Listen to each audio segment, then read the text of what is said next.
মৃত্যুর পর কবরে নামানো পর্যন্ত ফেরেশতারা লাশের সাথে কি করে তা সকল মুসলমানের জানা উচিত। আজরাইল যখন আত্মা কবজ করে নেন তখন আত্মা দেহকে বলে, হে দেহ, আল্লাহ তোমাকে সুপ্রতিদান দিক। তুমি আমার সঙ্গী হয়ে আল্লাহর আনুগত্যে অগ্রগামী ছিলে, আর আল্লাহর অবাধে ছিলে খুবই পশ্চাৎপদ। তুমি আমার পক্ষ থেকে মুবারকবাদ গ্রহণ করো, কেননা আজ তুমি নিজেও মুক্তি পেয়েছ আর আমাকেও নাজাত দিয়েছ। এইভাবে দেহ আত্মাকে মুবারকবাদ দেয়।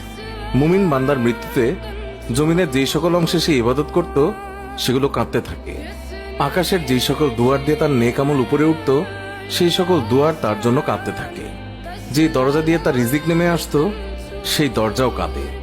আকাশ জমিনের এই ক্রন্দন দীর্ঘ 40 দিন পর্যন্ত অব্যাহত থাকবে।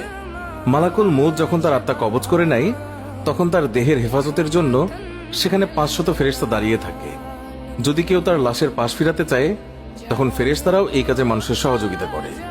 এমনকি কাফন পরিধান এবং সুগন্ধি মাখানের কাজেও ফেরেশতারা অংশ নেয়। লাশের সম্মানার্থে